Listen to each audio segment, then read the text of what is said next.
Mahesh, Koratala Shiva combination లో షురు అయిన కొత్త సినిమా రెగ్యులర్ షూటింగ్ అసలు మొదలేగాలే.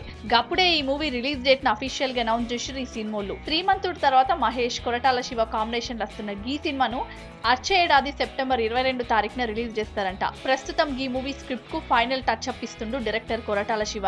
ఈ మూవీకి భరత్ అనే నేను అనే టైటిల్ ను రీసెంట్ గా ఫిల్మ్ చేంబర్ లో రిజిస్టర్ చేయించిండు ఈ మూవీ నిర్మాత దానయ్య. ఫిబ్రవరిలో ఈ మూవీ రెగ్యులర్ షూటింగ్ షురు చేసి 6 నెలల్లో ఈ మూవీని కంప్లీట్ చేసి రిలీజ్ చేయాలనే ప్లాన్లు ఉన్నాడు డైరెక్టర్ కొరటాల. అంతా అనుకున్నట్లే జరిగితే సెప్టెంబర్ 22న ఈ సినిమా విడుదలకు ఎటువంటి ప్రాబ్లం ఉండదు. కొరటాల శివ ఇంతకు ముందుగాల జనతా గ్యారేజ్ ప్రారంభోత్సవ సమయంలో ఈ తీర్లనే రిలీజ్ డేట్ అనౌన్స్ చేసిండు. కానీ స్కెడ్యూల్ కొంచెం కింద మీద అవుతోని ఆ డేట్ ను అందుకోలేకపోయారు. మరి మహేష్ సినిమా విషయంలో కొరటాల ఏం చేస్తాడో చూడాలి. ప్రస్తుతం మహేష్ మురుగదాస్ తో చేస్తున్న సినిమా ఆల్మోస్ట్ కంప్లీట్ గానికి వచ్చింది. ఈ సినిమా జనవరి వరకు కంప్లీట్ అవుతుందంట. జనవరి 1వ తారీఖున ఈ మూవీ ఫస్ట్ లుక్ టైటిల్ ఏందో చెప్తారంట. అంతేకాదు ఏప్రిల్ 14వ తారీఖున ఈ సినిమాను రిలీజ్ చేస్తారంట. మొత్తానికి అనుకున్నది అనుకున్నట్లు జరిగితే 5 నెలల గ్యాప్ లనే మహేష్ కెళ్ళి 2 సినిమాలను ఎక్స్పెక్ట్ చేయొచ్చు.